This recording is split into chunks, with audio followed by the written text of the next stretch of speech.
పరిశుద్ధమైన నామానికి మహిమ కలుగును గాక. కూడి వచ్చిన దేవుని బిడ్డలందరికీ శుభములు ఆశీర్వాదాలు దేవుడు దయచేయను గాక. ఆమేన్ ఆమేన్ ఆమేన్ ఆమేన్. దేవుని దగ్గరికి వచ్చిన ఏ వ్యక్తిని కూడా దేవుడు నిరాశపరిచినట్టుగా దేవుని లేఖన భాగాలు ఆశ గల ప్రాణాన్ని దేవుడు తృప్తిపరిచేది.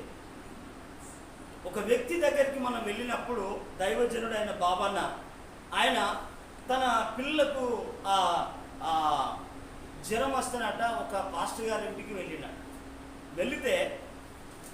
వెళితే ఎందుకనంటే ఆయన గొప్ప దైవజనుడు కదా, ఆయన దగ్గరికి వెళితే ఏమైనా మా పిల్లకి సాయం చేస్తే, మా పిల్లకు జ్వరాలు రోగాలతో బాధపడుతున్నారు కదా, ఏదైనా డబ్బు ఇస్తే తీసుకుపోయి హాస్పిటల్కు చూపించుకుందామని ఈ దైవజనుడైన బాబన్న గారు మరొక దైవజనుడి దగ్గరికి వెళితే ఆ క్రమంలో ఏమైపోయిందంటే ప్రేదేన్ ద్వారా ఆ దైవజనుడు కూర్చునబెట్టింది కానీ అతనికి ఏమాత్రము సహాయం చేయలే. ఆయన మాట అన్నది ఏంటంటే, దైవజనుడు బాబన్న గారు ఏమన్నాడంటే, ఆయన మాజీ నక్సలైట్ ఆ దైవజనుడు ఆయన ఏమన్నాడంటే, ఇదే సమయం కనుక నేను దేవుని సన్నిధిలో గడిపితే దేవుడు ఎప్పుడో సమకూర్చేవాడు. హల్లెలూయా హల్లెలూయా. ఎందుకంటే ప్రేదేన్ ద్వారా మనం గమనించాలి. ఎందుకనంటే దేవుడు ఆశ గల ప్రాణాన్ని మేలుతో తృప్తిపరచగలిగిన దేవుడు. ఎందుకనంటే దేవుని దగ్గరికి మనం ఏం కావాలంటే, దేవుని పిల్లలమైన మనము ఆశతోటి దేవుని దగ్గరికి రావాలి, ఆసక్తితో మనం దేవుని దగ్గరికి రావాలి. దేవుని దగ్గర దేవుని యొక్క ఈవులను ఆశించడానికి, దేవుని శక్తిని ఆశించడానికి, దేవుని వరాలను ఆశించడానికి, దేవుని అభిషేకాన్ని ఆశించడానికి, దేవుని యొక్క మేళ్లతో నింపబడడానికి మనం దేవుని దగ్గరికి రావాలి. ఎందుకనంటే ఆశ అనేది ఎందుకంటే నడిపిస్తా ఉంటుంది. ఆశ అనేది ఎంత దూరమైనా నడిపిస్తా ఉంటుంది. ఎందుకనంటే నువ్వు ఆశ లేనప్పుడు ఏం కావాలంటే వారు నడవలేరు, వాస్తవాలు నడవలేరు. ఆశ ఏంటంటే ఎంత దూరమైనా నడిపిస్తా ఉంటుంది. దుప్పిగాట దాహమైనప్పుడు ఏం చేస్తాడంటే ఆ దుప్పి పరిగెత్తా ఉంటుంది. ఎండాకాలంలో ఎండాకాలం పరిగెత్తుతా అంటే ఆ దుప్పికి కనబడేది ఏంటంటే ఎండ మావులు కనబడతా అంటే ఆ మావులు నీళ్ళలాగానే కనబడతా అంటే దూరం చూస్తాను. అయితే ఆ దుప్పి మాత్రము తన ఆశ తీర్చుకోవడానికి పరిగెడతా ఉంటుంది. అయితే ఈ దినాల్లో కడవరి దినాల్లో నువ్వేం కావాలంటే దేవుని కొరకు నువ్వు ఆశతో ప్రయాణం చేయాలి. హల్లెలూయా. ఎందుకనంటే నేటి దినాల్లో ఎవరిని చూసినా మనం చూడవచ్చు ఆశ లేని జీవితం. ఎందుకనంటే ఆశ నడిపిస్తా ఉంటుంది. ఆశ ఎందుకంటే పని చేపిస్తా ఉంటుంది. ఆశ కనిపెట్టుకుంటా ఉంటుంది. ఆశ కొరకు ఎదురు చూస్తా అంటాడు. ఎందుకనంటే బ్రదర్ వారి కడవరి దినాల్లో మనము జీవిస్తున్న జీవితం. ఎందుకనంటే దైవజనులు చెప్పినట్టుగా మనం చూడవచ్చు. ఆయా దైవజనులు కనుక అక్కడక్కడ మనం వెళ్ళినప్పుడు మనం అనే మాట ఏంటిదంటే, ఇది చివరి దినాలు అనుకుంటా చెప్పేసి, ఇది చివరి గడియలు, చివరి క్షణాల్లో మనం ఉన్నాం.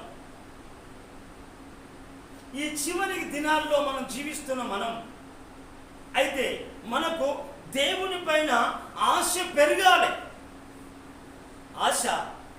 ఆకాంక్ష పెరగాలి, ఆసక్తి పెరగాలి, విశ్వాసం పెరగాలి, దేవుని పైన నమ్మకం పెరగాలి.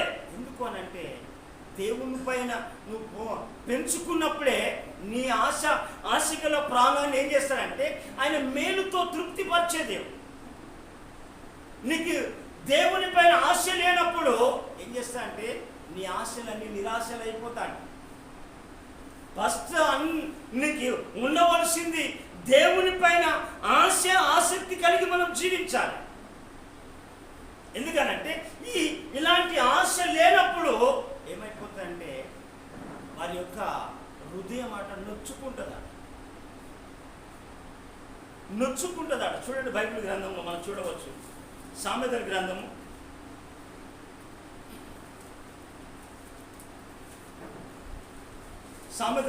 13వ అధ్యాయము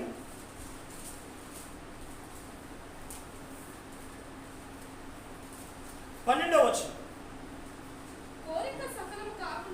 కోరిక సఫలము కాకుండా చేత హృదయము నొచ్చుకుంటా అంటది. నా పని జరగకపోయే, అయ్యో నేను ఆశించింది దొరకకపోయే, నేను ఆశించింది నేను సాధించలేకపోతుంది, నేను ఒక ఉన్నతమైన ఆఫీసర్ కావాలనుకున్నా, లేక ఉన్నతమైన బిజినెస్ మ్యాన్ కావాలనుకున్నా, నేను ఒక మంచి ఉన్నతమైన స్థాయిలో నా జీవితము, నా మనుగడ సాగాలని అనుకున్నా.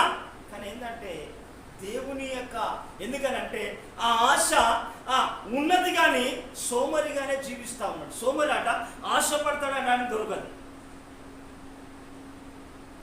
ఎందుకనంటే దేవుని పైన, ఎందుకనంటే ఆ దేవుని పైన మన ఆశ కలిగి ఉంటే ఎప్పుడైనా కానీ, ఎందుకంటే నీ ఆశను నిరాశపరిచేవాడు కాదు. అందుకే ఇక్కడ అంటాడు, నీ కోరిక సఫలము కాకుండా చేత నీ హృదయం నొచ్చుకుంటా అంటది, బాధపడతా అంటది, బలహీనమైపోతా అంటది. నేను ఇంత జరగకపోయే, నేను ఇంత ప్రయాసపడి ఎంతగానో దీనికి ధనం వెచ్చించి తిని, సమయాన్ని వెచ్చించి తిని, నా జీవితం అంతా వ్యర్థమైపోతుంది, నేను ఏది మాత్రం పొందుకోలేదనే బాధ నొచ్చుకుంటా అంటది. ఎప్పటికీ ఆ బాధ నొచ్చుకొని ఏమైపోతుందంటే, ఏమి కాకపోయే, నేనెంత డబ్బు వెచ్చించాను, ఎంత సమయాన్ని చేశాను, దానికి కావలసినంత ఎన్నో చేశాను, కానీ ఏ వ్యక్తి లోపలైనా కానీ నేను అనుకున్న చాలా విషయాలు నేను చాలా మూర్ఖంగా ప్రవర్తించేవాడు. నేను ఎందుకనంటే నేను దేవుడు నాకు వాస్తవంగా దేవుని ఎరగక ఏం చేసినంటే నేను విచ్చలవిడిగా తాగడం వాటి కొరకు అయిపోయిన తర్వాత సంతానం విషయంలో నేను హాస్పిటల్కి వెళ్ళిన ఫలితం శూన్యం. మందులు వాడుకున్న తర్వాత ఎన్ని చేసినా ఫలితం జరగలేదు. కానీ ఎప్పుడు ఆశ కలిగిందనంటే దేవుళ్ళలోనికి వచ్చిన తర్వాత మా భార్య అన్నది ఎప్పుడేమన్నా అంటే, అయ్యా నువ్వు రెండో పెళ్లి చేసుకో అన్నప్పుడు నేను అన్నాను. ఎందుకనంటే దేవుడు నాకు ఇస్తాడు, అబ్రాహాముకి ఇచ్చిన దేవుడు నాకు నిశ్చయంగా ఇస్తాడు. ఎందుకనంటే నేను ఆశతో ప్రార్థించడం ప్రారంభించిన, ఆశతోటి దేవుని వెంబడించడం ప్రారంభించిన. ఆ కష్టకాలంలో ఎందుకనంటే ఆశతోటి ఏం చేసినంటే దేవుణ్ణి అనుసరించి ఎన్నో రాత్రులు ప్రార్థన చేసిన, ఎన్నో రాత్రులు ఉపవాసం చేసిన, ఎన్నో రాత్రులు కన్నీరు కార్చిన, ఎన్నో రాత్రులు దేవుని వాక్యాన్ని చదివిన, ఎన్నో రాత్రులు ఈ గ్రంథాలన్నీ ధ్యానం చేసిన. ఎందుకనంటే దేవుని యొక్క ఆ మాటలు విన్న తర్వాత నాకు విశ్వాసం పెరిగి దేవుడు ఎలాగైనా ఇస్తాడు. దేవుడు నన్ను ఏ పరిస్థితిలో సిగ్గుపరచాడు, ఏ పరిస్థితుల్లో నన్ను విడిచిపెట్టాడు, ఏ పరిస్థితుల్లో కూడా నన్ను త్రోసివేయాడు. ఎందుకనంటే దేవుని దగ్గరికి ఇచ్చే ఏ వ్యక్తిని త్రోసివేసేవాడు కాదు ఆయన. నువ్వు ఉన్నతమైన శిఖరాలు చేయాలంటే, ఉన్నతమైన స్థాయికి వెళ్ళాలంటే మొదట ఉండవలసింది ఆశ దేవుని పైన ఆశ, దేవుని పైన ఆసక్తి, దేవుని వాక్యం పైన ఆసక్తి, దేవుని మందిరం పైన ఆసక్తి. ఎందుకనంటే దేవుని పైన ఆశ లేనప్పుడు నీవు ఎప్పుడైనా నిరాశ పడితేనే ఉంటాడు, నిస్పృహ చెందుతానే ఉంటాడు. ఎందుకనంటే మనం దేవుని లేఖన భాగాలన్నీ కూడా మనం పరీక్షించవచ్చు. భక్తులను కనుక మనం చూస్తే ఇక్కడ అనే మాట ఏమంటాడంటే, మనము 42వ కీర్తనలు కనుక మనం చూస్తే ఇక్కడ మాట మాట్లాడుతూ ఉన్నాడు. 42వ కీర్తన చక్కని మాట దేవుడు రాస్తా ఉంటాడా, దుప్పి నీటి వాగుల కొరకు ఆశపడినట్లు దేవా నీ కొరకు నా ప్రాణము ఆశపడుచున్నది. మొదటగా మనకు కావలసింది ఏంటంటే దేవుని పైన ఆశ మనం కలిగి ఉండాలి. దేవుని పైన నీకు ఆశ ధ్యాస లేకపోతే నీ ఆశ నిరాశనే అవుతాడు. ఎందుకనంటే దేవుడు చూడండి, దేవా దుప్పి నీటి వాగుల కొరకు ఆశపడినట్లు దేవా నీ కొరకు నా ప్రాణము ఆశపడుచున్నది. ఎందుకనంటే దీని అనేకమైన ఆశలు పెట్టుకుంటా ఉంటారు. ఎందుకనంటే నరుడు హృదయంలో ఉంటాడా అనేకమైన ఆలోచనలు పుట్టునాట, కానీ యెహోవా యొక్క తీర్మానమే స్థిరమైంది. చూడండి దేవుని ద్వారా నేను మంచి మాట చూపేస్తానండి. నీకు ₹1,00,00,000 ఇచ్చిన దొరకని మాట చూడండి, 19వ కీర్తన చూడండి, 19వ కీర్తన 21వ వచనం మనం చూద్దామా. చూడండి, సామెతల గ్రంథము 19వ అధ్యాయము 21వ వచనం.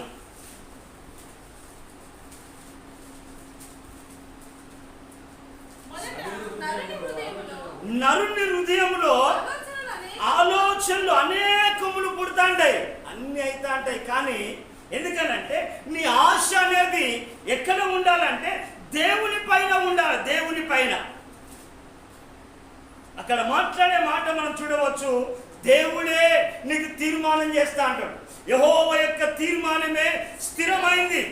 ఎందుకనంటే అస్థిరంగా ఉండకూడదు, ఆ సంచలత్వము కలిగి ఉండకూడదు. ఎందుకనంటే దేవుడు, ఎందుకనంటే మనం భక్తులను చూడవచ్చు. ఈ కొరవ కుమారుడు రాసిన కీర్తన ఎందుకనంటే మాట్లాడే మాట, దేవా నా ప్రాణం నీ కొరకు ఆశపడుతున్నది. ఈనాడు సమాజం అంతా, క్రైస్తవ సమాజం ధనం పైన, డబ్బు పైన, బంగారం పైన, ఇహలోక పైన ఆశలు పెంచుకుంటా ఉన్నాం. ఈ లోకపరమైన ఆశల్లో పడి ఏం చేస్తారంటే, దేవా నువ్వు పక్కకుండు, కొద్దిగా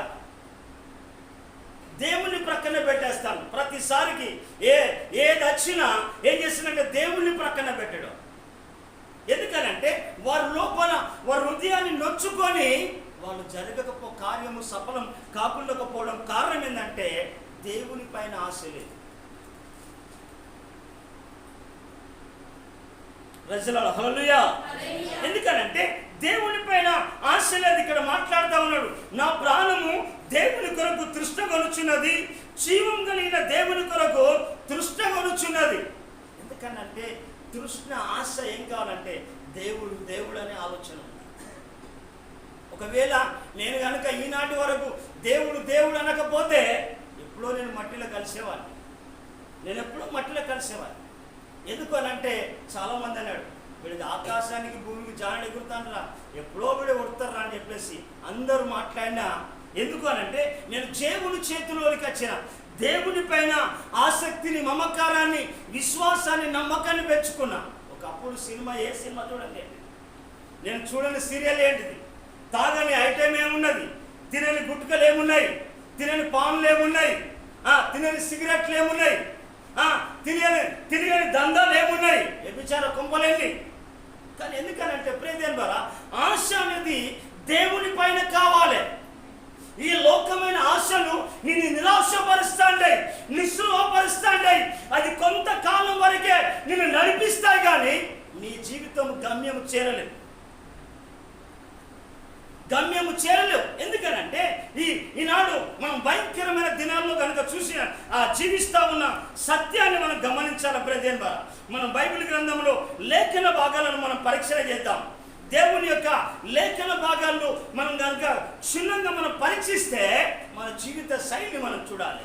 ఎందుకనంటే ఈ వాక్యాన్ని, ఎందుకనంటే నువ్వు చదివినప్పుడు నీ జీవిత గమ్యం ఎంతవరకు ఉన్నది, నీ జీవితము ఎలా ఉన్నదని బైబిల్ గ్రంథం చెప్తుంది. నిన్ను ప్రపంచంలో నిన్నెవడు హెచ్చరించకపోవచ్చు, దేవుని వాక్యం నిన్ను హెచ్చరిస్తుంది. నువ్వు చేసేది కరెక్ట్ కాదు, నువ్వు నడిచే నడవడిక సరిగ్గా కాదు, నువ్వు జీవించే జీవితం సరి అయింది కాదని దేవుని లేఖన భాగం సెలవిస్తుంది.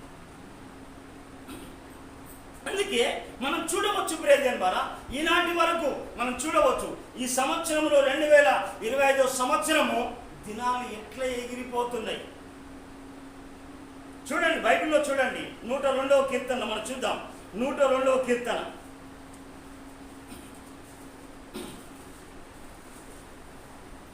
102వ కీర్తన 3వ వచనం చదువుదాం. పొగ ఎగిరిపోవునట్లుగా నా దినములు తరిగిపోవచ్చున్నవి, పొయ్యిలోనిది కాలిపోయినట్లుగా నా ఎముకలు కాలిపోయి ఉన్నవి. మనం చూడాలి ప్రేదేన్ ద్వారా దేవుని పిల్లం కనుక మనం చాలా దేవుడు వాక్యముతో మాట్లాడుకున్నాం. మనం సరి చేసుకోవాలి. మన ఆశ ఆసక్తి దేవుని పైన ఉండాలి. అప్పుడే ఎందుకనంటే దేవుడు ఏం చేసినంటే ఇక్కడ దినాలన్నీ ఎట్లా అయిపోతున్నాయి అంటే జనాలు ఇన్ని అయిపోయినాయా, ఈ మాసం అయిపోయిందా, ఇన్ని దినాలు మరలా సండే వచ్చేసిందా. ఎందుకంటే ప్రియదేన్ ద్వారా నీ లైఫ్ను ఎందుకంటే నీ లైఫ్ అంతా చేంజ్ అయ్యేది దేవునితోటే. వేరే విధంగా నీ లైఫ్ చేంజ్ కాదు. నీ కుటుంబం కట్టబడాలంటే దేవునితోటే. దేవునితో నువ్వు ఒక అంట కట్టబడకపోతే, దేవునితో ముడివేయబడకపోతే, దేవునితో పరివేయబడకపోతే, దేవునితో నడవకపోతే, ఎందుకనంటే దినాలన్నీ గిట్లనే ఎగురుతాడు. ఎందుకంటే నీకు మంచి భవిష్యత్తు ఉన్న దేవుడు నీ పట్ల ఎన్నో ఆశలు కలిగి ఉన్నాడు. నువ్వు ఎందుకనంటే దేవుడు నీకు అవసరం లేదనుకుంటున్నావు కావచ్చు, కానీ దేవునికి నువ్వు చాలా అవసరమై ఉన్నావు. దేవునికి నువ్వు చాలా అవసరమై ఉన్నావు. ఎందుకనంటే ఇక్కడ చూడండి మనం మాటలు కనుక చూస్తే, ఎందుకనంటే ఎండ దెబ్బకు వాడిపోయిన గడ్డి వలె నా హృదయం వాడిపోయి ఉన్నది. దేవుని బిళ్ళారా, మనము దేవుని బిళ్ళారా, మీరు చాలా దేవుని పట్ల ఎందుకనంటే మీరు దేవుని పైన ఆశలు పెంచారు. దేవుని కొరకు దేవుణ్ణి చూడాలని, దేవుణ్ణి కలవాలని, దేవుణ్ణి ప్రార్థించాలని, దేవుణ్ణి తెలుసుకోవాలని ఆశను నువ్వు ఎప్పుడైనా పెంచుకుంటే నీ ఆశ ఎప్పుడు కూడా నిరాశ కాదు. ఎందుకు అనంటే మనం బైబిల్ గ్రంథంలో మనం చూడవచ్చు. ఎందుకనంటే దేవుడు చెప్పే మాట మనం చూడవచ్చు. ఇక్కడ మనం బైబిల్ గ్రంథంలో మనం చూడవచ్చు. బైబిల్ గ్రంథంలో అక్కడ చూడండి, కీర్తన గ్రంథంలో, అదే కీర్తన గ్రంథం 107వ అధ్యాయము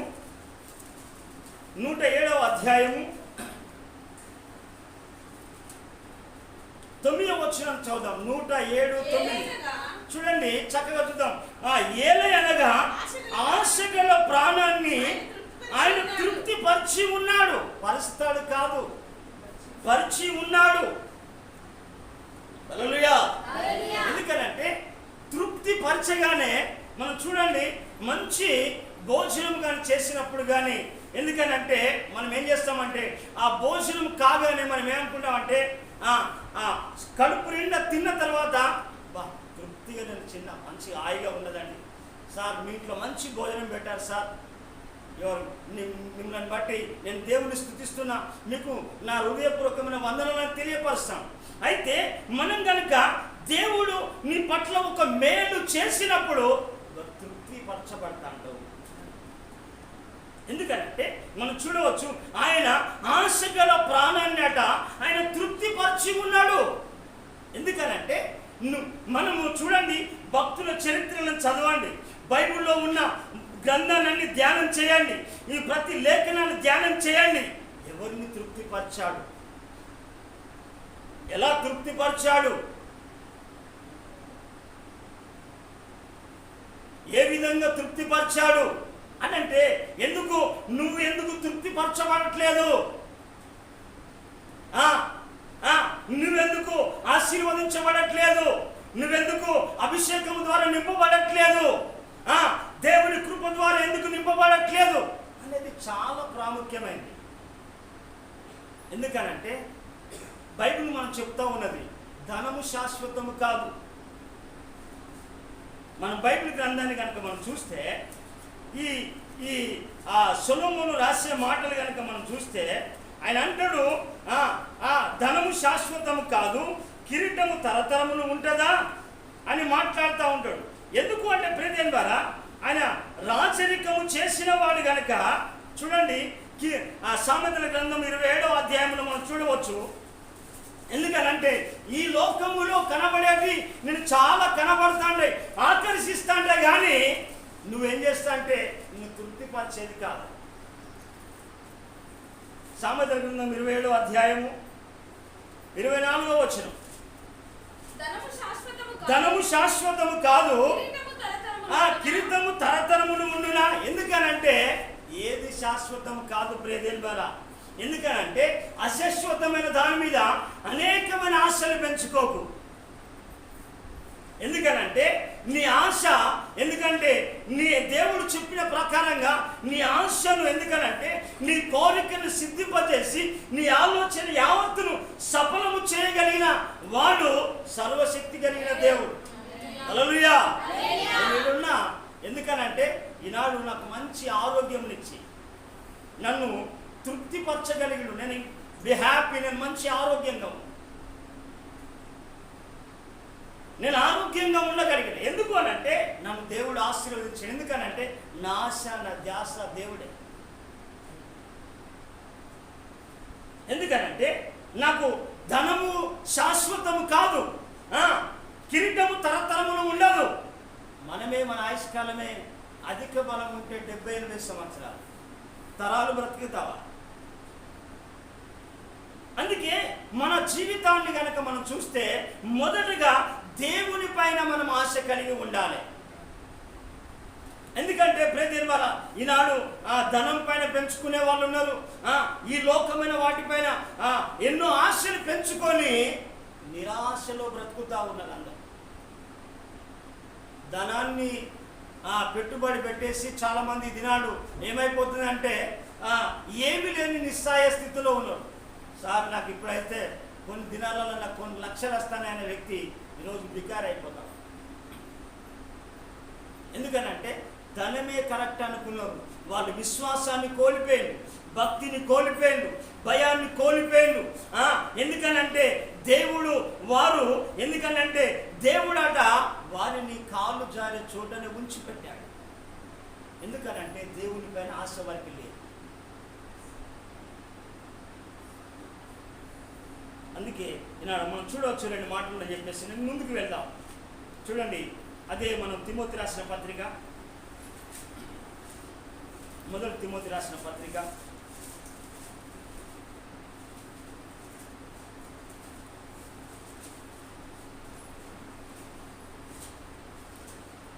6వ అధ్యాయం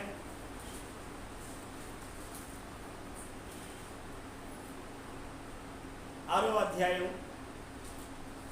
చూడండి 9-10 వచనాలు మనం చదువుదామా?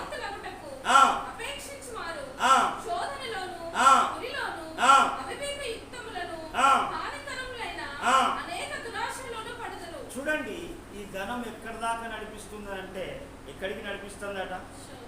ఎందుకనంటే శోధనలోకి, ఊరిలోకి, తర్వాత అవివేక యుక్తములు, హానికరమైన అనేక దురాలోచనలో పడతా ఉన్నారు. ఇలా చాలామంది సమాజం ఇదే జరుగుతూ ఉంది. ఎందుకంటే రాజకీయం చేసే ఎత్తుగడలు కూడా అంతే. ఈ పొలిటికల్ మైండ్ అంతా కూడా ఏం చేస్తుందంటే అంత కమర్షియల్ అయిపోయింది. ఎందుకనంటే ఏ కమర్షియల్ అయినా దేవుని దగ్గర కమర్షియల్ లేదు. నీ దగ్గర ఏది ఆశించి దేవుడు ఏం చేయడు. ఎందుకనంటే నువ్వు ఎలా ఉన్నా నీ స్థితిని మార్చడమే ఆలోచన. నువ్వు ఎలా ఉన్నా నువ్వు దేవుని దగ్గరికి వస్తే నీ పరిస్థితి మార్చడమే ఆయన ఆలోచన. అయితే చూడండి, వాళ్ళట అట్టి మనుషులట నష్టములోను, చూడండి, ముంచి వేయబడింది ఇప్పటి వరకు. ఈనాడు సమాజం ఎందుకనంటే ప్రతి వాళ్ళు కూడా ఎందుకనంటే ఎందుకనంటే ఈ పునరుత్థాన దినమున దేవుణ్ణి ఆరాధించవలసిన ప్రజలు, ఇశ్రాయేలు ప్రజలు కూడా ఏం చేస్తారంటే కట్టే రాజబెట్టక ముందుకే దేవుణ్ణి ఆరాధించేది ఇశ్రాయేలు ప్రజలు. అయితే వాళ్ళకి చెప్పింది ఏంటంటే నీవు జీవనోపాధి నిమిత్తమైన, ఎందుకనంటే జీవనోపాధి నిమిత్తమైన కానీ నువ్వేం కావాలంటే విశ్రాంతి దినాన్ని ఆచరించడం మానకూడదు.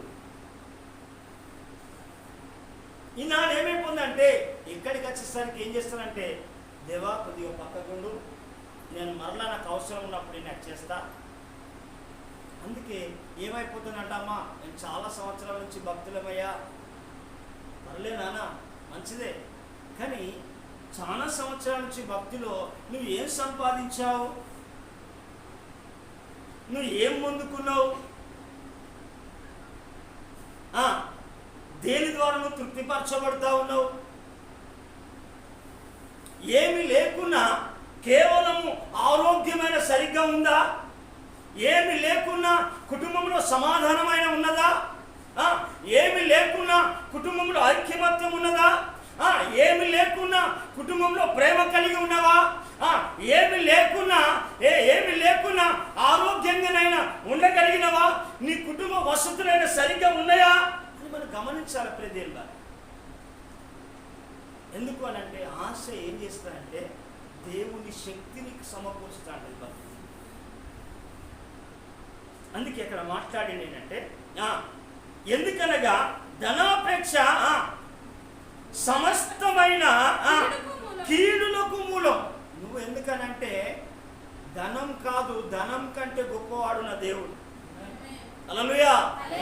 ధనము కంటే గొప్పవాడు, నీ గుణము కంటే గొప్పవాడు, నీ జ్ఞానము కంటే గొప్పవాడు, నీ తెలివితేటల కంటే గొప్పవాడు నా దేవుడు. ఎందుకనంటే మనం చూడవచ్చు ప్రియదేవుని ద్వారా. ఎందుకనగా ధనాపేక్ష సమస్తమైన కీడులకు మూలము. కొందరు దాన్ని ఆశించి, చూడాలి మనం, కొందరు దాన్ని ఆశించి, ధనాన్ని ఆశించి, స్త్రీలను ఆశించి, తర్వాత లేకుంటే భూములను ఆశించి, లేకుంటే అన్యాయంగా అక్రమాలుగా చేస్తూ ఏమైపోతుందంటే ఈనాడు విశ్వాసము నుండి తొలగిపోతావు, దేవుని నుండి తొలగిపోతా ఉన్నా. తొలగిపోయాట నానా బాధలతోనూ తమను తామే ఏమంటున్నారు? ఎందుకనంటే ఆయాసపరుచుకుంటున్నట్టుగా మనం చూడవచ్చు. ప్రతి మనం గమనించాలి. ఎందుకు అనంటే ఎందుకనంటే మనము దేవుని బిడలం కనుక ఈ లోకంలో కొన్ని కష్టాలు రావచ్చు, నష్టాలు రావచ్చు, బాధలు రావచ్చు, రోగాలు రావచ్చు, ఇబ్బందులు రావచ్చు. కానీ నేను చెప్పే సత్యాన్ని గమనించాలి. దేవుడు మాట్లాడుతున్న మాటలు మనం గమనించాలి. ఎందుకు అనంటే మొదటగా దేవుని కొరకు ఆశతో మనం ప్రయాణం చేయాలి. ఆశతో ప్రయాణం చేస్తే వాళ్ళట కష్టకాలమందు మొరపెట్టిల్లాట. చూడండి మాట, కీర్తన గ్రంథంలో మరట కష్టకాలమందు మొరపెట్టిల్లాట. కష్టకాలం, నువ్వు ఎలాంటి కష్టంలో ఉన్నావో చూడవచ్చు. కీర్తన గ్రంథము 107వ కీర్తన కష్టకాలం అందట కాదు, 6వ వచనం. వారు కష్టకాలమందు యెహోవాకు మొరపెట్టిరి, వారి ఆపదలో నుండి వారిని విడిపించెను. వారొక నివాసపురము చేరునట్లు చక్కని త్రోవను ఆయన వారిని నడిపించెను. చప్పట్లు కొట్టి ప్రభుని గణపతి. ఎందుకనంటే వారు ఆశతో కష్టకాలంలో దేవునికి వచ్చారు. ఎందుకనంటే నీకు కష్టం ఉన్నది కావచ్చు. ఎందుకనంటే ఈ కష్టకాలంలోనే ఏం చేయాలంటే నీవు దేవునితో నచ్చినప్పుడు కష్టము జరిగినా, నష్టము జరిగినా, బాధ జరిగినా, ఇబ్బంది జరిగినా, ఏది జరిగినా నువ్వేం కావాలంటే దేవునికి మొరపెట్టడం ప్రారంభించు. అయ్యా నేను నడుస్తుండగానే నాకు కష్టం వచ్చింది, నడుస్తుండగానే నాకు అవమానం జరిగింది, నాకు ఇబ్బంది కలిగింది, నాకు బాధ పేదరికం కలిగింది, ఇంత డ్యామేజ్ అయిపోయింది అని నువ్వు దేవుణ్ణి అడగడం ప్రారంభించు. మీకు తెలుసో తెలియదో కానీ పాస్టమ్మ పాపము కొంత యవన ప్రాయంలో ఉండగానే ఆమెకు బలహీనమైన ఏదో సంభవించింది. ఆమె చివరికి ఇప్పుడు ఇట్లా ఉన్నది కదా, చాలా వీక్ అయిపోయింది. వీక్ అయిపోయినప్పుడు ఆయన దైవజనులు సురేష్ పాస్టర్ గారు అప్పుడు దాదాపు ఇక్కడ ఒడ్డపల్లి ప్రాంతానికి వచ్చాడు. ఒడ్డపల్లి ప్రాంతానికి వచ్చేసి ఆయన ఒకటే మాట, ఆయన ఈమెను పట్టుకొని ప్రార్థన చేశారు. అప్పుడు అనుకున్నారు ఈమె చనిపోతాను, అంతేనా, చనిపోతుంది కావచ్చు అనుకున్నాను. కానీ దేవుడు ఏం చేసిందంటే దేవుడు అక్కడికి వచ్చేసరికి ఆమెను దైవజనుల ద్వారా జీవాన్ని పోసిండు. చెప్పండి,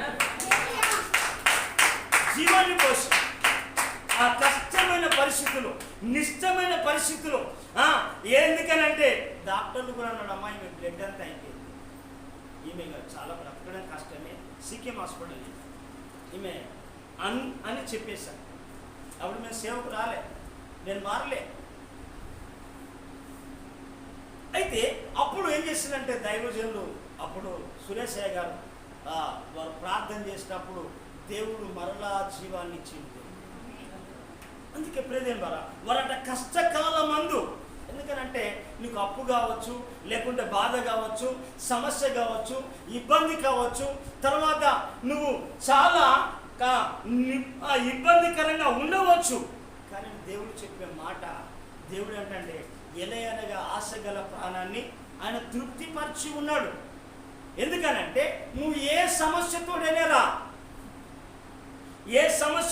రా, వచ్చిన తర్వాత ఏం చేయాలంటే నువ్వు ఆశతోటి వచ్చినప్పుడు నువ్వేం కావాలంటే దేవుని పైన ఎలలేని నమ్మకాన్ని పెట్టుకోవాలి. హల్లెలూయా. దేవుని పైన ఎంత నమ్మకం పెట్టుకుంటాడో నీ నమ్మకాన్ని చెప్పాలి. వమ్ము చేసేవాడు కాదు. చూడండి, ఇద్దరు గుడ్డి వాళ్ళు యేసు ప్రభు దగ్గరికి వచ్చారు. చూడండి, మనం చూద్దాం మత్తయి సువార్త. చూడండి, ఇద్దరు గుడ్డి వాళ్ళు యేసు ప్రభు దగ్గరికి వచ్చారు. మత్తయి సువార్త 9వ అధ్యాయం. ఇద్దరు గుడ్డి వాళ్ళు వచ్చేసిండ్రు. మత్తయి సువార్త 9వ అధ్యాయము 27-28 చదువుదాము.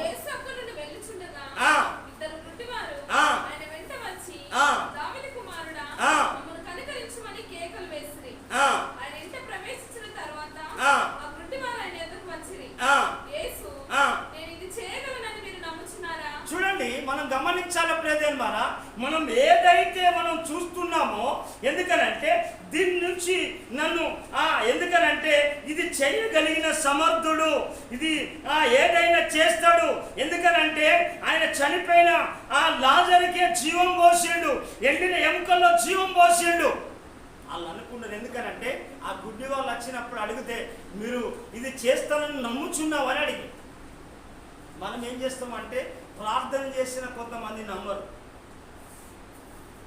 ప్రార్థన చేసిన కొంతమందికి విశ్వాసం ఉండదు, ఒక వాగ్దానం వచ్చిన వాగ్దానాన్ని నమ్మరు, దేవుడు మాట్లాడి స్పందింపజేసిన దానికి చెల్లం ఉండదు వీరికి. ఎందుకంటే ప్రియదేవారా, మనము నమ్మాలి. నువ్వు భయంకరమైన క్లిష్ట పరిస్థితుల్లో ఉండవచ్చు, నీ స్థితిని మార్చడానికి దేవుడు మాట్లాడతావు. హల్లెలూయా. నీ స్థితిని మార్చడానికే దేవుడు మాట్లాడదాం. ఇక్కడ ఏమన్నారు అంటే వాళ్ళు అంటున్నారంటే వాళ్ళు ఏమన్నారంటే నేను ఇది చేయగలనని మీరు నమ్ముచున్నారా అని వారిని అడగగా వాళ్ళు ఏమంటున్నారు, వారు నమ్ముచున్నాము ప్రభువా అని ఆయనతో చెప్పి చప్పలు కొట్టి ప్రభుని గనపడు.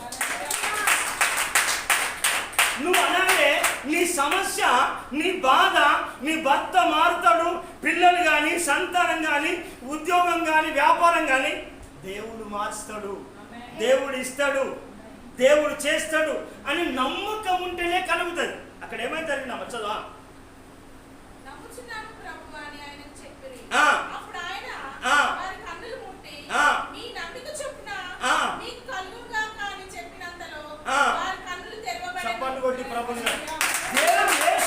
చెప్పినంతలోనే దేవుని కార్యాలు జరిగినాయి. ఎందుకంటే ప్రేదేవుల ద్వారా దేవుని పిల్లకు దేవుడు చేసే కార్యాలు కంటికి కనబడవి, మనుష్య హృదయములకు గోచారం కాదు, చెవి కూడా వినబడవు. ఎందుకనంటే దేవుని కార్యాలు అలా చేస్తాడు. నువ్వు నమ్మాలి. అయ్యా మేము ఎందుకయ్యా ఎన్ని ఇబ్బందుల్లో ఉన్నామయ్యా, ఎంత కష్టంలో ఉన్నాము అని అనుకుంటే వారు కష్టకాలం ముందు మొరపెడతానట, వారినట చక్కని త్రోవలో వారిని నడిపించాడు. నిన్ను కూడా ఏం చేస్తానంటే చక్కని త్రోవలో, ఎందుకంటే ఈ కరువులో నుంచి ఏం చేస్తానంటే నువ్వు సమృద్ధిలోనికి నడిపిస్తా అన్నాడు. చూడండి, నేను ఒక మంచి మాట చెప్పేసాను, మనం త్వరగా ముగిద్దాం. చూడండి, అదే కీర్తనల గ్రంథం చూడండి. నేనెల్లప్పుడూ యెహోవాను సన్నతించెదను, నిత్యము ఆయన కీర్తి నా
ఎందుకనంటే ఏదైనా రాని, ఏ పరిస్థితి అయినా రాని, ఏ పరిస్థితులైనా రాని, ఆఖరికి అనారోగ్యమే రాని, ఆఖరికి అవమానాలే రాని, ఆఖరికి నిందలే రాని, ఆఖరికి మన పరిస్థితి మంచిగా లేకున్నా మనకు ఒకటే ఆశ, నేను దేవుని చూడాలి.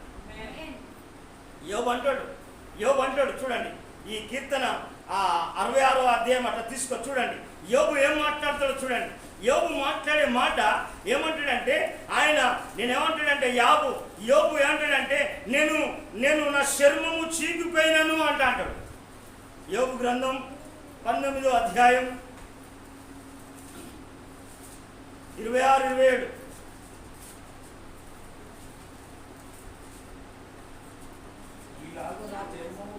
ఇలాగున నా చర్మము చీకిపోయిన తర్వాత శరీరముతో నేను దేవుణ్ణి చూచెదను, నా మట్టుకు నేనే చూచెదను. చప్పట్లు కొట్టి ప్రభువుని కనపడ.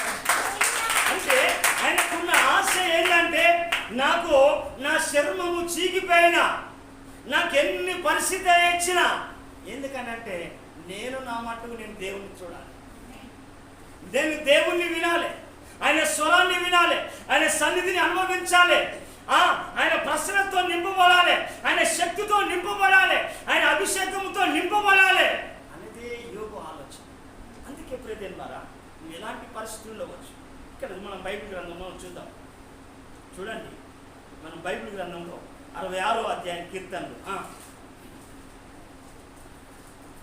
66వ అధ్యాయం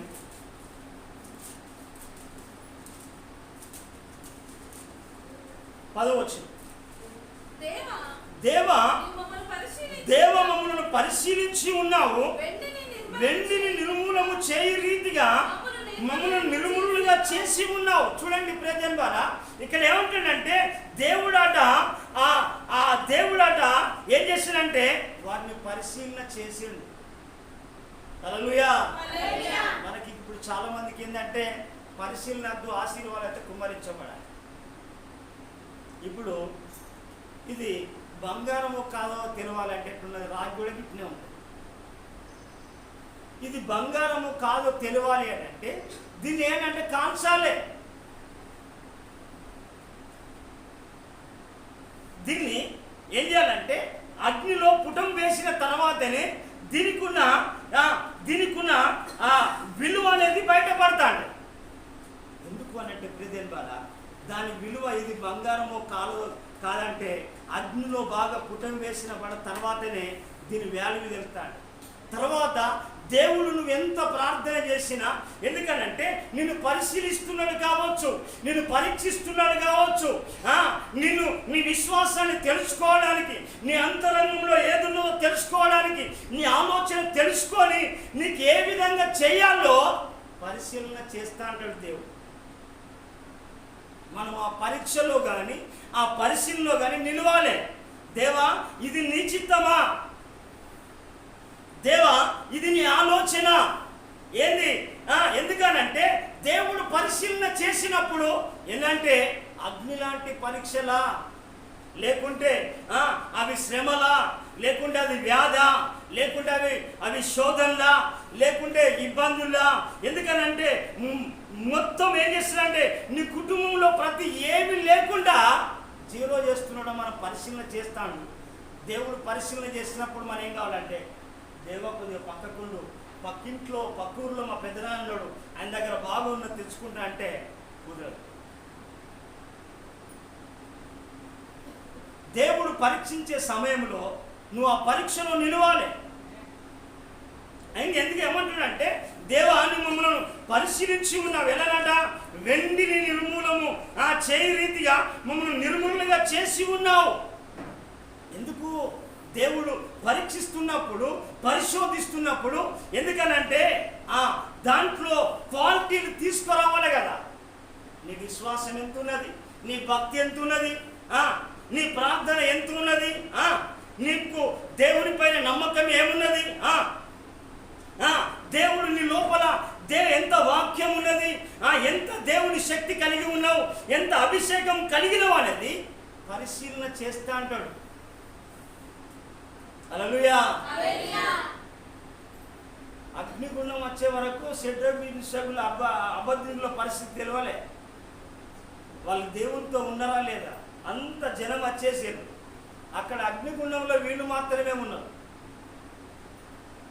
అగ్ని లాంటి పరిస్థితులు ఎదురైనప్పటికీ కూడా మనం ఏం కావాలంటే విశ్వాసాన్ని కోల్పోకూడదు. దేవుని మార్గం నుంచి మనము పక్కకు జరిగిపోకూడదు. దేవుని సన్నిధించి దూరం కాకూడదు. అందుకే భక్తుడు మాట్లాడుతూ ఉంటాడు. ఇక్కడ మనం ఒక మాట మనం చూడవచ్చు. చూడండి, హృదయ రహస్యాలు ఎరిగిన దేవుడు ఆ సంగతి పరిశోధించక మానునా అంటాడు ఇక్కడ.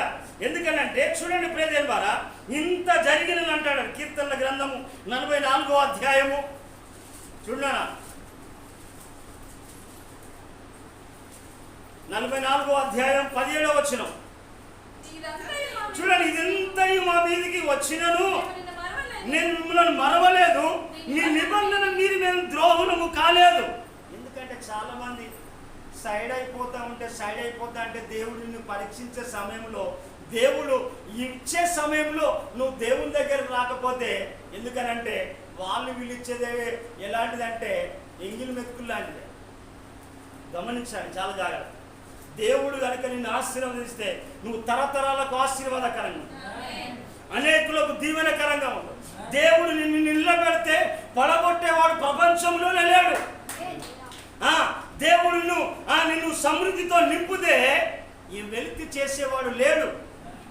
అందుకే ప్రియమైన ఇంత జరిగినను మనం ఏంటంటే ఎంత జరిగినా ఏమైందని అక్కడ ఏమంటాడు, అంత నా మేలుకేనే రాసి కన్నీళ్ళే పానములైనా కఠిన దుఃఖ బాధలైనా స్థితిగతులే మారినా అవకాశం చేజారినా కన్నీళ్ళే పానములైనా కఠిన దుఃఖ బాధలైనా స్థితిగతులే మారినా అవకాశం చేజారినా మారదు యేసు ప్రేమ నిత్యుడైన తండ్రి ప్రేమ మారదు యేసు ప్రేమ నిత్యుడైన తండ్రి ప్రేమ మారదు యేసు ప్రేమ నిత్యుడైన తండ్రి ప్రేమ అంతా నా మేలుకే ఆరాధన యేసుకే అంతా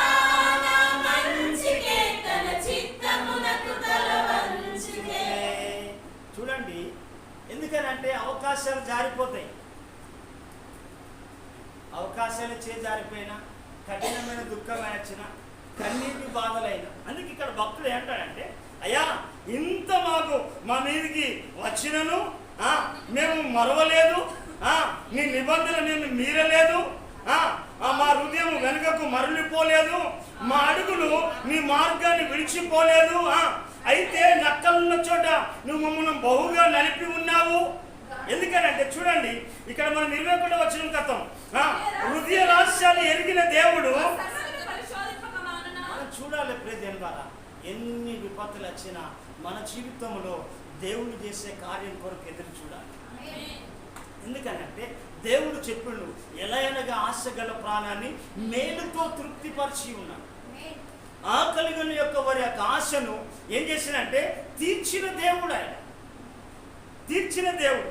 అందుకే మనము ఈ 66వ కీర్తనలో మనం చూడండి, 66వ కీర్తనలో మనం చూడండి, అక్కడ మాట్లాడతాడా 66:10 66:11 నీవు బందీ గృహంలో మమ్మల్ని ఉంచితివి, మా నడుముల మీద గొప్ప భారం పెడుతుంది. ఎందుకనంటే చూడండి, కొన్నిసార్లు దేవుడు కొన్ని భారాలు బాధ్యతలు చేయాలి, భారం మొయ్యాలి. సంఘము నిలబడాలి అంటే సంఘానికి ఎందుకనంటే ఈ ఒక బిల్డింగ్ దాని అంతా మోయాలంటే పిల్లలు 4 స్టాండర్డ్గా ఉండాలి. కుటుంబంలో ఎందుకనంటే కుటుంబం క్షేమంగా ఉండాలంటే కుటుంబంలో ఉన్న వ్యక్తి స్టాండర్డ్గా ఉండాలి. స్టాండర్డ్గా ఉండాలంటే పిల్లమైన మనము ఆ తండ్రిని కాపాడుకోవాలి, ప్రయాసపడే వాళ్ళని కాపాడుకోవాలి. వాళ్ళ ప్రయోజనం కొరకు మనము, వారి మేలు కొరకు మనం ప్రార్థన చేయాలి. వారు నిలబెట్టడానికి, వారి ఆరోగ్య క్షేమాల కొరకు వారి కొరకు మనం ప్రయాసపడాలి. ఎందుకనంటే అవే పిల్లలు స్టాండర్డ్ లేకపోతే బరువు మోయలేదు. అందుకే అక్కడ ఏమంటాడు నువ్వు మమ్మల్ని బందీ గృహంలో ఉంచితివి, మా నడుముల మీద గొప్ప భారం పెట్టితివి, నరులు మా మీద ఎక్కునట్లు చేసితివి. కొన్నిసార్లు మాటలు వస్తాంటాయి, కానీ మనం దేవుని సన్నిధి మానకూడదు, ప్రార్థన మానకూడదు, మన విశ్వాసం తొలగిపోకూడదు, మన హృదయంలో దేవుని యొక్క ఆలోచనలు తొలగిపోకూడదు. తొలగిపోతే మనము సమృద్ధిలోనికి రాలేము. ఎందుకంటే అక్కడ చూడండి, నన్ను మా మీద ఎక్కున్నట్లు చేసితివి, మేము నిప్పులలోను నీళ్లలో పడితివి. ఫస్ట్ నీ పరిస్థితి గట్టినే ఉంటాడు, ఇక్కడ అంతా గట్టినే ఉన్నది పరిస్థితి. నేను అనుకున్నాను మరి నా వల్ల కాదు, నేను మళ్ళీ గ్యాప్ బాగా వెళ్ళిపోదామని. ప్రభు ఏ విధంగానో ఎవరి ద్వారానో వచ్చేసరికి, ఎవరి ద్వారానో దేవుడు దేనికనంటే నాకు చెయ్యిని అందిస్తేనే నేను మళ్ళీ మెట్టెక్కగలను. లేకపోతే వెళ్ళిపోతా ప్రభు అని అంటే మన వల్ల కాదు. నా భార్యకు కొంచెం అనారోగ్య సమస్య, అప్పుడప్పుడు పిల్ల కూడా పాప కూడా మంచిగా ఉండలేదు, నేను కూడా బలహీనమైపోతున్నాను, నేను వెళ్ళిపోదామని అనుకుంటున్నాను. తర్వాత చూద్దాం పరిస్థితి ఏమని ఉంటే, వీళ్ళు కూడా మనకు సహకరించట్లేదు అని అనుకున్నాను. కానీ దేవుడు ఏం చేసిందంటే కొన్నిసార్లు మన ఏంటి అంటే మనం నిప్పులలోను నీళ్ళల్లో పడ్డట్టుగానే ఉంటాంటది, మనము అందరూ హేళన చేసినట్టుగానే ఉంటాంటది, అందరూ అపహాస్యము చేసినట్టుగానే ఉంటాంటది, మనము బంధించబడినట్టుగానే ఉంటాంటది. కానీ అక్కడ చూడాలి, అయినను హల్లెలూయా ఏంటంట, అయినను నువ్వు సమృద్ధి కలిగిన చోటికే మమ్మల్ని రప్పించి ఉన్నావు. చప్పటి పట్టి ప్రభువుని కదా, సమృద్ధి కలిగిన చోటికే దేవుడు ఏం చేసిందంటే సమృద్ధి కలిగిన చోటికే నడిపిస్తా అంటాడు. హల్లెలూయా. ఎందుకనంటే ఆయన తన ప్రజల కొర దాహము తీర్చడానికి బండను చీల్చిండు ఆయన. హల్లెలూయా. బండను చీల్చాడు, ప్రేదేని ద్వారా బండను చీల్చాడు. ఎందుకనంటే బండను చీల్చిన ఆయన ఉపకారి ఆయన. ఎందుకనంటే అలసిన వారి యొక్క ఆశను తృప్తిపరచడానికి. ఎందుకనంటే ఆశను తృప్తిపరచింది, ఎందుకంటే తన ప్రజల కొరకు సర్వము సమృద్ధిగా సమకూర్చాడు. అక్కడ ఏమంటే అయినను అంటాడు. అక్కడ ఈ పదాన్ని నువ్వు నోట్ చేసుకో, నీ జీవితానికి అప్లై చేసుకో. ఎందుకనంటే నీ జీవితంలో చాలా నష్టంలో ఉండవచ్చు, చాలా అనారోగ్యాన్ని కోల్పోవచ్చు, ఏమి లేని కావచ్చు. అక్కడ ఏమంటాడంటే అయినను. ఎందుకనంటే యేసేపును ఎక్కడి నుంచి ఎక్కడ తీసుకొచ్చిండు? సొంత అన్నదమ్ములే నీళ్లు లేని బావి వేసిండు. ఎక్కడికి వచ్చిండు? శిఖరాలకి. హల్లెలూయా. ఎక్కడికి వచ్చాడు? ఉన్నతమైన శిఖరాలు. నాకు ఎత్తైన కోటవు నీవే, నన్ను కాపాడు కేడము నీవే, ఆశ్రయమైన గంధము నీవే, శాశ్వత కృపణాధారము నీవే. దేవుడు ఎందుకంటే ప్రియమైన ద్వారా మనం గమనించాలి. ఎందుకు అనంటే ఆయన సమృద్ధి కలిగిన చోటకే. ఎందుకంటే నేను ఎప్పుడు కూడా ఎందుకనంటే ఋతువుల ప్రకారంగా ఆశీర్వదిస్తాను. ఏ కాలానికి ఏది కావాలో ఆ కాలానికి సమకూరుస్తాను. కానీ నువ్వు దేవునితో నడవడం, దేవుని సన్నిధిలో ప్రార్థించడం, దేవుని సన్నిధిలో ఉండవలసిన నువ్వు వ్యక్తివి ఉండకుండా సావాసం నుంచి తొలగిపోతే పరిమాణాలు ఎన్నో. ఎందుకనంటే నువ్వు ఏ కోరిక జరగదు. అందుకే మనం చూడండి 68వ కీర్తనలో ఒక మాట చూద్దామా? 68వ కీర్తన 9వ వచనం. చూడండి అక్కడ చూడండి, దేవా నీ స్వాస్థ్యం మీద నీ వర్షం సమృద్ధిగా కురిపించింది, కరువు అనేది ఉండదు నీకు.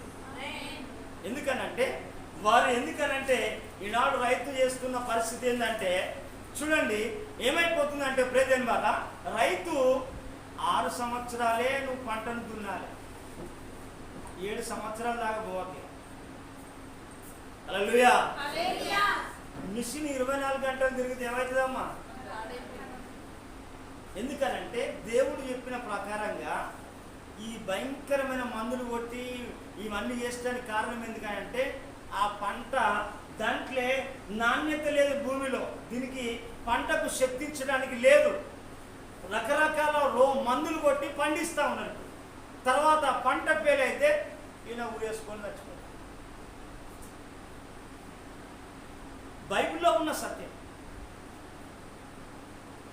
పంటను 6 దినాలే 6 సంవత్సరాలను పండియాలి. 1 సంవత్సరం విడిచిపెట్టాలి. నువ్వు 6 దినాలే నువ్వు కష్టపడాలి. ఉరికిరికి నువ్వు ఎంత కష్టపడినా నీకు నువ్వు జోబులో పడ్డా కానీ అది నిలవదు. రెక్కలట్టి ఎగిరి కొట్టిపోతా అంటది. నువ్వు బలం ఉన్నదని ఉరికినా కానీ ఏం చెప్తాడంటే ఆయనని ఆపుతా అంటాడు, బలము తాగుతా అంటాడు. ఎందుకంటే బలము తనదాన్ని పరిగెత్తినట. అందుకే వారి దినములు కొద్దిగా చేసేసి. అందుకే మనం ఏది చేసినా, ఎందుకనంటే అక్కడ అంటాడు, దేవా నీ స్వాస్థ్యం మీద నువ్వు వర్షము సమృద్ధిగా కుమ్మరించిదివి, అది అలసి ఉండగా నువ్వు దాన్ని బలపరిచిదివి. దేవుడు నేనేం చేస్తానంటే నీ అలిస్తే బలపరుస్తాడు. ఆయన అలిస్తే బలపరుస్తాడు. నీ పైన వర్షం అంటే ఆత్మ సంబంధమైన అభిషేకము సమృద్ధిగా కుమ్మరిస్తా అంటాడు. కుమ్మరించేదాకా వేడి చేయి. వాళ్ళు మేడగదిలో వాళ్ళు కనిపెట్టుకున్నారు.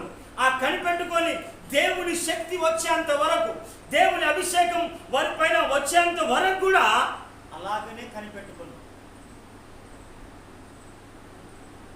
ఎందుకంటే బ్రదర్ ద్వారా సమృద్ధిగా నేను కొన్ని మాటలు చెప్పేసి ముగిస్తా. చూడండి ఎందుకు అంటే బ్రదర్ ద్వారా ఆయన చూడండి 103వ కీర్తనలో ఒక మాట చూద్దాం.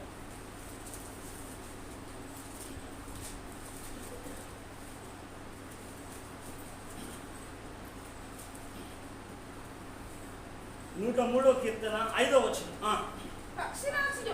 పక్షిరాజు యవ్వనం వలె నీ యవ్వనము కొత్తదగుచున్నట్లు మేలుతో నీ హృదయమును తృప్తిపరిచి ఉన్నాడు. చెప్పలు కొట్టి ప్రభువుగా. ఎందుకనంటే ఈ పక్షిరాజు ఎక్కడికి వెళుతుంది ఎరికేనా? ఎందుకనంటే అది ఏం చేస్తుందంటే అన్ని పక్షులున్న కాడ ఉండదు. ఏంటంటే భయంకరమైన తుఫాన్లో కూడా ఎదురుపోతాడు. తుఫానికి ఎదురుపోతాడు. విశ్వాసి కూడా సమస్యకి ఎదురుపోవాలి. చూడండి చేపలు కూడా వాటర్ ఎదురెత్తాడు, వాటర్కి ఎదురుగా వెళ్ళిపోతాడు. బ్రతకాలంటే ఎదురెళ్ళిపోవాలి, ఈదుకుంటూ వెళ్ళాలి. అయితే విశ్వాస జీవితం కూడా ఏంటంటే సమస్యలు వచ్చినప్పుడే సమస్యను జయించుకుంటా, సమస్యను త్రోసివేసి, సమస్యను నిర్లక్ష్య పెట్టి, అవమానాన్ని నిర్లక్ష్య పెట్టి, బాధను నిర్లక్ష్య పెట్టి, వ్యాధిని పక్కన పెట్టే ప్రభుత్వం నడవాలి. అందుకే అక్కడ ఏమంటారంటే ఈ పక్షిరాజు ఏం చేస్తారంటే ఆ పక్షి ఏం చేస్తారంటే ఉన్నతమైన శిఖరాలకు వెళ్ళేసి తనను తాను పరిశుద్ధపరచుకొని ఏం చేస్తారంటే ఆ పాత స్వభావం అంతా ఏం చేస్తారంటే తన ఆ ముక్కుతో ఏం చేస్తారంటే ఈకలన్నీ తీసేసుకుంటాడు. తీసేసుకున్న తర్వాత ఈ గోళ్ళను కూడా తీసేసి బండకు రాకేసుకుంటాడు. ఈ ముక్కు కూడా రాకేసుకొని చేస్తాంటే దేవుడి కొరకు ఎదురు చూస్తాడు. ఒంటరిగా అడుగుతాడు.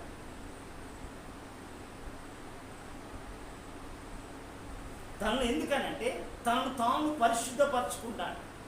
నడవడం ముఖ్యం కాదు, పరిశుద్ధంగా జీవించడం చాలా ప్రాముఖ్యం. తనను తాను ఎంతగా పరిశుద్ధపరచుకుంటుందంటే మొత్తం పాత స్వభావం అంతా తీసివేస్తాడు. ఈనాడు చాలా మంది జీవితంలో ఆ పాత దట్టునే ఉంటాడు. పాతది పోయినప్పుడే కొత్తది అవుతాడు. పాతది ఎందుకనంటే ఇక్కడ అంటాడు పక్షిరాజు యవ్వనం వల్లే నీ యవ్వనము కొత్తదగుచున్నట్లు మేలుతో నీ హృదయం తృప్తిపరుస్తాడు. ఎందుకనంటే ఈ పాతదంతా కంపు పోయినప్పుడే కొత్తది వస్తాడు. పాతది పోనంత వరకు కొత్తది రాదు. హల్లెలూయా. మనం పాతది ఎప్పుడైతే పోతుందో కొత్త స్వభావం వస్తాంటది. అందుకే మనం చూడండి యెషయా గ్రంథం మనం చూద్దాం ఒక మాట. యెషయా గ్రంథము 40వ అధ్యాయము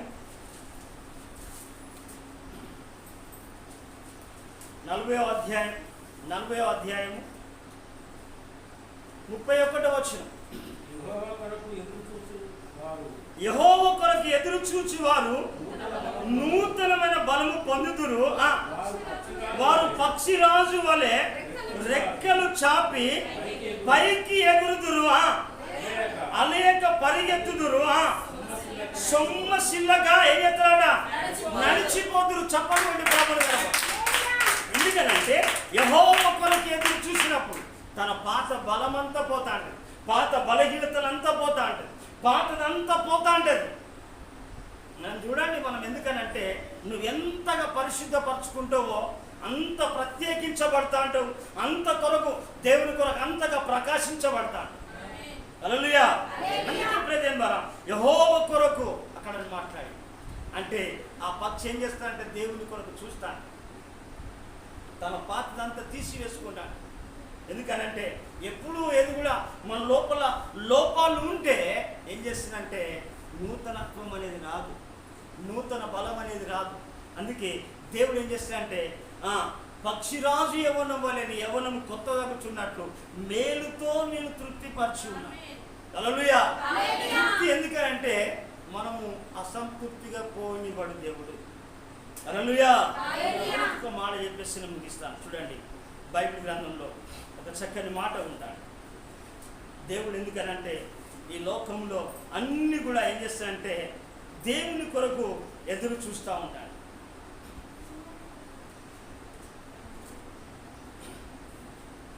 చూడండి, 104వ కీర్తన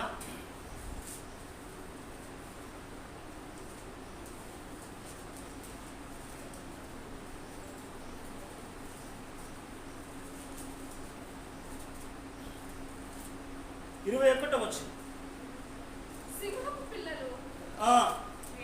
వేట కొరకు గర్జించుచున్నవి తమ ఆహారమును దేవుని చేతిలో నుండి ఏంటిదట?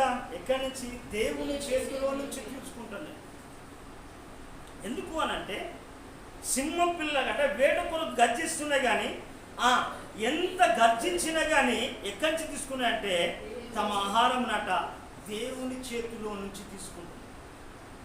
దేవుడు నీకు ఏది కావాలో ఏ సమయంలో ఇవ్వాలో ఆ సమయంలో ఇస్తూనే ఉంటాడు. కానీ మనం ఏం కావాలంటే జస్ట్ వెయిట్ చేయాలి. ఎన్ని పరిస్థితులు రాని, ఇబ్బందులు రాని, అవమానం రాని, ఎన్నైనా పరిస్థితులు రాని, కానీ దేవుని కొరకు మనం కొంచెం ఓపిక పడితే, ఎందుకనంటే ఆ ఓర్పు ఏం చేస్తానంటే నిన్ను ఆ సహనం నేర్పి చేస్తానంటే దేవుడు కార్యం చేసేటట్టుగా చేస్తాడు. హల్లెలూయా. చూడండి, మనం చూడండి ఇక్కడ మనం చూడండి అదే 104వ కీర్తన 27వ వచనం. తగిన కాలమున, ఎందుకంటే తగిన సమయం. అందుకే పేతురు చెప్తా ఉంటాడు. ఎందుకనంటే ఇక్కడ మాట చూడండి, పేతురు గ్రంథంలో చూడండి, మొదటి పేతురు రాసిన పత్రిక 5వ అధ్యాయము 6వ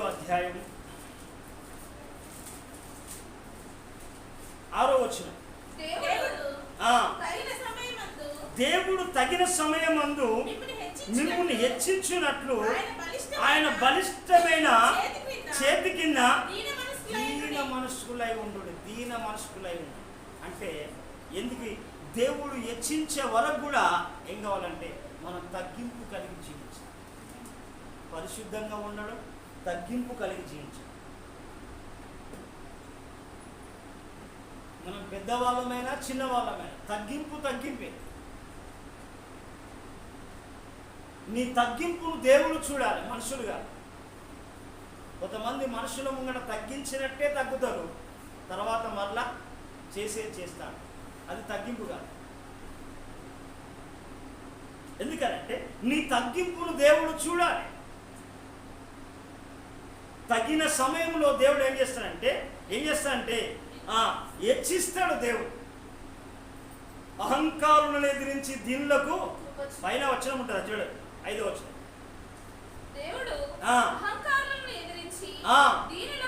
దీనులకు కృప చూపేవాడు. ఎందుకంటే సమ్ టైం వెయిట్ చేయవలసిందే.